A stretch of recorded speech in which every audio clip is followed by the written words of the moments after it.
जय हिंद। तो आज हम स्टार्ट करने वाले क्या 1947 ईस्वी का भारतीय स्वतंत्रता अधिनियम। तो इससे पहले जितने भी जो अधिनियम आए थे हमने क्या किया है कि सभी को प्लेलिस्ट बना करके आपको डाल दिया है। तो जो बच्चे नए होंगे वो जाइएगा प्लेलिस्ट में देखिएगा, काफी अच्छे तरीके से आपको वहां पे समझाया गया है। ठीक है, तो चलिए देर नहीं करते हुए शुरुआत करते हैं।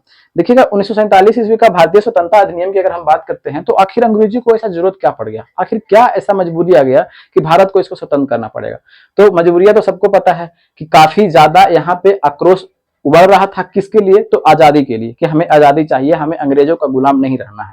ठीक है, तो चलिए उसके पहले हमने क्या बताया था कि 1935 ईस्वी का क्या आया था। तो 1935 ईस्वी का जो अधिनियम आया था तो उसके बाद क्या क्या घटना होता है उस घटना पर थोड़ा सा हम एक बार नजर डाल लेते हैं। ठीक है, जैसे हम एक बात क्या कहते हैं कि 1939 ईस्वी में क्या हुआ था, सेकेंड वर्ल्ड वॉर स्टार्ट हो चुका है। जब सेकेंड वर्ल्ड वॉर स्टार्ट हो चुका है तो उसमें अंग्रेज भाग लिए हुए हैं।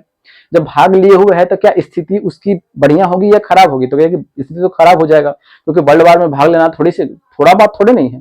काफी ज्यादा पैसा की हानि होती है, सैनिक मारे जाते हैं, यानी सब कुछ से तबाही होता है। फिर उसके बाद में क्या होता है कि 1942 ईस्वी की अगर बात करते हैं तो इंडिया में क्विट इंडिया मूवमेंट चलाया जाता है। क्विट इंडिया मूवमेंट चलाया जाता है। पहले माना किया गया था कि देखो हम विश्व युद्ध में बिजी हैं और तुम लोग कोई ऐसा काम मत कर देना कि जिससे हमें क्या हो सके, परेशानी उठाना पड़े। और वही काम करते हैं महात्मा गांधी जी। 1942 ईस्वी में क्या करते हैं कि भारत छोड़ो आंदोलन स्टार्ट कर देते हैं। अंग्रेज का स्थिति पहले से ऐसे ही खराब था, ये स्टार्ट कर करके स्थितियां को और खराब कर देता है। अब यहाँ पे क्यों ऐसा किया जाता है? यहाँ पे करने का रीजन साफ है कि हमें आजादी चाहिए, हमें आजादी चाहिए, हमें आजादी से सिवा कुछ नहीं चाहिए। जब तक आजादी नहीं मिल जाती तब तक हम पीछे नहीं हटेंगे, ऐसा इंडियन लोग का कहना था। तो इसी चीज को फुसलाने के लिए क्या करता है कि ठीक है तुम्हें आजादी चाहिए ना, तो बताओ कैसे आजादी देंगे, कुछ ना कुछ तो जैसे में ये अंग्रेज चाह रहा था कि सिर्फ इसे डीले करते चले, ठीक है ना, चीजों को डीले करते हुए चले, आगे बढ़ाते हुए चले। अब क्या होता है कि इसी के क्रम में क्या होता है कि ब्रिटेन जो है ये 23 मार्च 1946 ईस्वी को क्या करता है कि एक कैबिनेट मिशन भेजता है। किस लिए? भारतीय संविधान के निर्माण के लिए, कि कैसा उसका भारतीय संविधान का निर्माण होगा नहीं होगा, कौन से क्षेत्र से लोग चुन के आएंगे नहीं आएंगे, कितना लोग मनोनीत होंगे, ये सभी चीज क्या होते हैं कि इसके लिए एक कैबिनेट मिशन भेजा जाता है। तो कब? तो पूछा जाता है कि 23 मार्च 1946 ईस्वी को इसको भेजा जाता है। ठीक है, अब यहाँ पे तो कोई दिक्कत नहीं है, तो कोई दिक्कत नहीं है। अब क्या होता है कि 1945 ईस्वी में वहां पे चुनाव होते हैं। कहां पे चुनाव होते हैं? तो कहिए कि इंग्लैंड में चुनाव होते हैं। जब इंग्लैंड में चुनाव होते हैं तो पहले के जो विंस्टन चर्चिल जो था ये काफी एक नंबर का समझिए कि खराब आदमी था, गंदा आदमी था। ये कौन? तो ये विंस्टन चर्चिल। और ये विंस्टन चर्चिल जो था, ये विंस्टन चर्चिल ऐसा पॉलिसी बनाया था ना, ऐसा पॉलिसी बनाया था, उस पॉलिसी की वजह से कहा तो जाता है कि बंगाल में लगभग 20 से 30 लाख लोग भूखे मारे गए थे, क्योंकि उस समय तो विश्व युद्ध स्टार्ट हो चुका था। और ऐसा ये पॉलिसी बनाया था ना कि उस पॉलिसी की वजह से 20 से 30 लाख लोग बंगाल में भूखे मारे गए थे। तो सोच करके देख लीजिएगा कि स्थितियां कितना ज्यादा खराब था। तो एक नंबर की चोट्टा इसको, इसके लिए जितना आप बड़ा बड़ा जो इस्तेमाल कर सकते हैं वो ही कम होगा, क्योंकि ये काफी ज्यादा शोषित किया था। ठीक है, अब देखिएगा ये विंस्टन चर्चिल क्या होता है कि वहां का जो चुनाव ये हार जाता है। ठीक है, अब ये चुनाव जब हार जाता है तो कोई ना कोई तो प्रधानमंत्री बनेगा। तो कहिए कि हाँ बनेगा। तो क्लेमेंट एटली वहां का प्रधानमंत्री बनता है। ठीक है, क्लेमेंट एटली वहां का क्या बनता है? तो एटली वहां का प्रधानमंत्री बनता है। और ये प्रधानमंत्री बनने के साथ में क्या करता है, कुछ समय के बाद की हम बात बता रहे हैं, 45 ईस्वी में क्लेमेंट एटली क्या करता है कि प्रधानमंत्री बन जाता है। और 1947 ईस्वी में, तो कब की बात है? तो ये 20 फरवरी 1947 ईस्वी को क्या करता है, घोषणा करता है कि सुनो सुनो सुनो भाइयों एवं बहनों, कैसे मोदी जी बोलते हैं, सुनो भाइयों एवं बहनों, हम 20 फरवरी 1947 ईस्वी को क्या करेंगे कि भारत को हम स्वतंत्रता देने की प्रायिकता स्टार्ट करेंगे, यानी उत्तरदायी सरकार बनाने के लिए प्रयास शुरू कर देंगे। ये 20 फरवरी की घोषणा कर रहा है। कौन?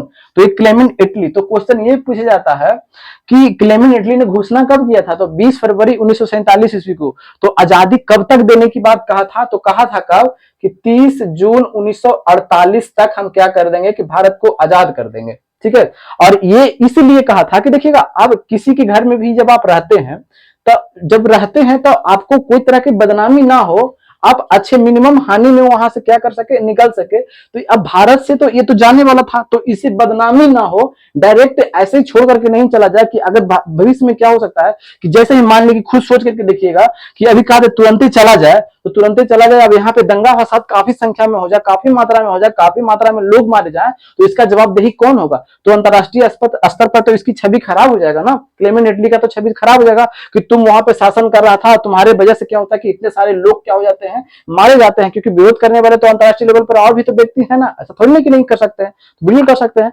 तो इसकी जो हमें हानि नहीं हो, कम से कम हानि में क्या कर सके, हम वहां से निकल सके, बाकी फिर जो कुछ होगा तो उसका जवाबदेही हम नहीं लेंगे। ये बात कहना था क्लेमेंट एटली का। अब क्या होता है, तो ये बात तो समझ में आ गया कि क्लेमेंट एटली घोषणा कब करता है। तो कहिए कि क्लेमेंट एटली जो घोषणा करता है, ये घोषणा करता है कब, तो 20 फरवरी 1947 ईस्वी को ये घोषणा कर देता है। आजादी देने की बात कब करता है कि जून 1948 ईस्वी तक हम तुमको क्या कर देंगे, आजाद कर देंगे। ठीक है, अब उसी के क्रम में क्या होता है कि आजादी का प्रोसेस तो अब स्टार्ट हो चुका है। तो पहले से वायसराय कौन था, तो लॉर्ड बेबिल पहले से वायसराय था। ठीक है, ये लॉर्ड बेबिल जब वायसराय था तो इसको हटा देता है कि तुम आ जाओ बेटा। ठीक है, इसे इंग्लैंड बुला लेता है वापस, बेटा तुम आ जाओ। और फिर इसके जगह पर किसे भेजा जाता है, तो लॉर्ड माउंटबेटन को। ठीक है, किसे, तो लॉर्ड माउंटबेटन को भेजा जाता है। ठीक है, अब ये लॉर्ड माउंटबेटन को कहा क्या जाता है, कुछ ना कुछ तो कहा गया हो, कान में तो फुसाफुसी करवे किया होगा। तो इसे ये कहा गया था कि तुम इंडिया में जाओ और सरकार ट्रांसफर करने का तुम प्रयास करते रहो, यानी सरकार को तुम्हें ट्रांसफर करना है, कुछ फाजुल चीज काम नहीं करना है। और सख्त हिदायत ये दिया गया था ना कि तुम बंटवारा नहीं कर देना, यानी कि गए बंटवारा कर दिए दो भाग में।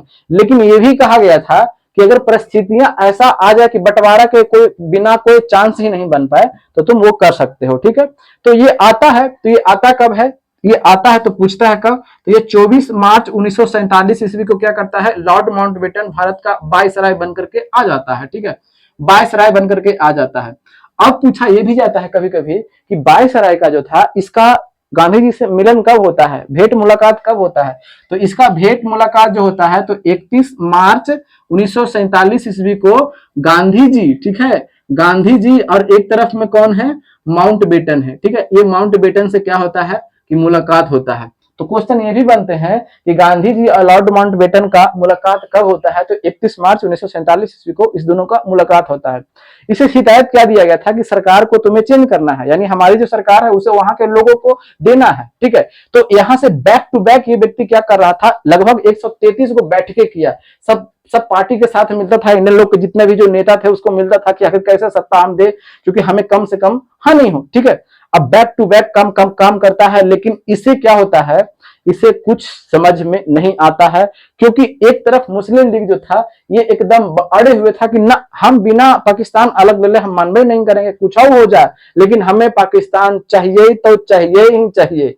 ये मोहम्मद अली जिन्ना एकदम बवासीर था भाई, एकदम अड़े हुए था। अब क्या करते हैं कि ऐसे ही क्या होता है कि फिर उसके बाद में देखा कि तू मानेगा नहीं, तो मानेगा नहीं तब क्या करता है कि 3 जून, कब, तो 3 जून की बात करते हैं, 3 जून 1947 ईस्वी को माउंटबेटन योजना आता है। तो कौन लेकर के आया, तो लॉर्ड माउंटबेटन लेकर के आता है कि अब भारत को दो बराबर नहीं, भारत को दो भागों में बांटा गया, एक तरफ इंडिया और एक तरफ पाकिस्तान डोमिनियन स्टेट बना दिया गया। ठीक है, तो यही यहाँ पे अब हमने चीजों को यहाँ पे लिखा है। ठीक है, देखिएगा हमने बताया था कि घोषणा कब करता है, तो 20 फरवरी 1947 ईस्वी को घोषणा करता है क्लेमेंट एटली। ठीक है, उस समय क्या कहता है कि जून 1948 ईस्वी तक हम भारत को स्वतंत्र कर देंगे, कहता। फिर उसके बाद में 24 मार्च को क्या होता है कि यहाँ का वायसराय यानी भारत का वायसराय बनकर के कौन आता है, तो लॉर्ड माउंटबेटन बनकर के आता है।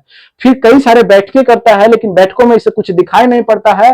सब ये तो जो मोहम्मद अली जिन्ना था एकदम अड़े हुए था कि हम तो पाकिस्तान से अलावा कुछ हम मानवे नहीं करेंगे। तो अब ये क्या करता है कि फिर उसके बाद में 3 जून को क्या करता है कि माउंटबेटन योजना निकालता है, और उसमें क्या बोला जाता है कि दो डोमिनियन स्टेट इंडिया और पाकिस्तान बट गए। ठीक है, बट जाएंगे। ठीक है, अब होता है क्या कि अब जैसे में अब जब तक ब्रिटिश संसद में पास नहीं किया जाएगा तब तक कैसे कोई काम होगा, होगा ना, वो तो काम नहीं होगा।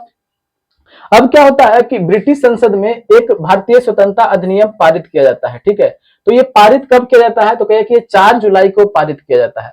जैसे में अब इंडिया में क्या है, एक तरफ लोकसभा है और दूसरी तरफ राज्यसभा है, तो वहां भी विविधता है, बताते हैं कि वहां भी लोकसभा की तरह हाउस ऑफ कॉमन है और राज्यसभा की तरह हाउस ऑफ लॉर्ड्स है, ठीक है। तो ये 4 जुलाई को भारतीय स्वतंत्रता अधिनियम पारित किया जाता है, जिसको कब की बात करते हैं तो 15 जुलाई को हाउस ऑफ कॉमन से क्या कर दिया जाता है, पास कर दिया जाता है। हाउस ऑफ कॉमन से क्या कर दिया जाता है, पास कर दिया जाता है, ठीक है।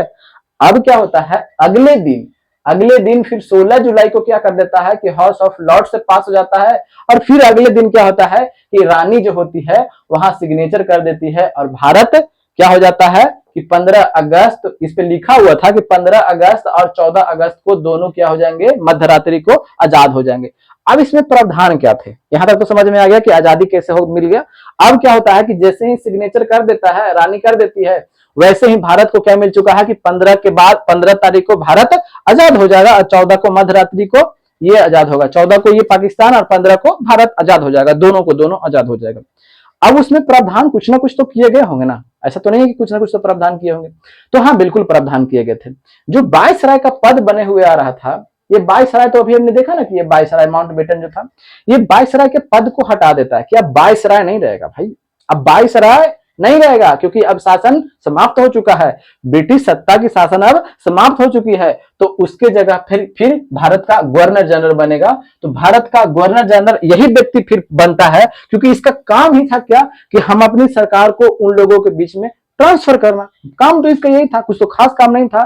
तो ये पूछा जाता है कि भारत का प्रथम गवर्नर जनरल कौन था, तो भारत का प्रथम गवर्नर जनरल की बात करते हैं तो यही लॉर्ड माउंटबेटन था।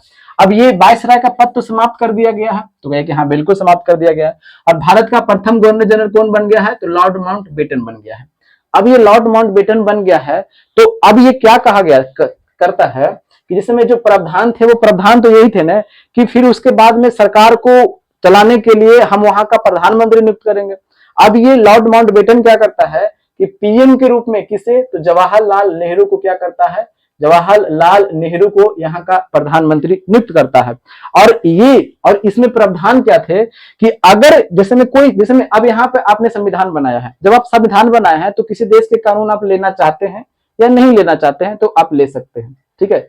अगर आपको जैसे में कोई भी ब्रिटिश सरकार का कोई भी अगर कानून आपको खत्म करना है तो आप पूरी तरह से खत्म कर सकते हैं, कोई नियम ला करके उसको आप खत्म कर सकते हैं। या ब्रिटिश सरकार का कोई भी नियम आप खुद पर लागू करना चाहते हैं तो उसके लिए भी आप संशोधन या नियम कर करके क्या कर सकते हैं, लागू कर सकते हैं, ठीक है। तो देखिएगा इतने तक जो थे, और फिर उसके बाद में क्या होता है कि ये कौन, तो भारत का प्रथम गवर्नर जनरल जो था लॉर्ड माउंटबेटन, ये चला जाता है इंग्लैंड, भारत आजाद हो जाता है। इंग्लैंड जब चला जाता है क्योंकि बस ये औपचारिक काम था, सिर्फ और सिर्फ इसे प्रधानमंत्री नियुक्त करना था, तो प्रधानमंत्री नियुक्त कर देता है जवाहरलाल नेहरू को। फिर उसके बाद में क्या होता है, ये व्यक्ति चला जाता है, और फिर उसके बाद में क्या होता है कि प्रथम भारतीय व्यक्ति कौन बनते हैं, भारत के गवर्नर जनरल, सॉरी, तो ये काफी ज्यादा एग्जाम में पूछा जाता है कि प्रथम व्यक्ति कौन है जो भारत के गवर्नर जनरल बनते हैं, तो ये बनते हैं सी राजगोपालाचारी। तो ये 1948 ईस्वी में बनते हैं, 1950 ईस्वी तक, यानी जब तक हमारा संविधान लागू नहीं हो जाता है तब तक ये व्यक्ति भारत के गवर्नर जनरल के पद पर रहते हैं। समझ में आ गया, यहां तक था। यानी फिर पूछा, यहाँ पे आ गया कि भारत के प्रथम गवर्नर जनरल कौन थे, जो व्यक्ति भारतीय थे, तो सी राजगोपालाचारी। तो देखिएगा जितने भी जो अधिनियम थे, हमने सभी अधिनियम को 1773 से लेकर के 1947 ईस्वी तक पूरी तरह से बता दिया। तो अब जो विकास, अब जो स्टार्ट होगा, अब क्या होगा, संविधान सभा की बैठकें, आखिर संविधान का निर्माण कैसे हुआ था, नहीं हुआ था, ठीक है। तो देखिएगा वीडियो आपको सच में अच्छा लगा होगा तो लाइक एंड सब्सक्राइब कीजिएगा, अगर आपकी इच्छा हो तो, नहीं है तो कोई बात नहीं है। तो मिलते हैं अगले वीडियो में, तब तक के लिए हंसते रहिए, मुस्कुराते रहिए, और हाँ, अपने का ख्याल जरूर रखिए। जय हिंद, जय भारत, वंदे मातरम।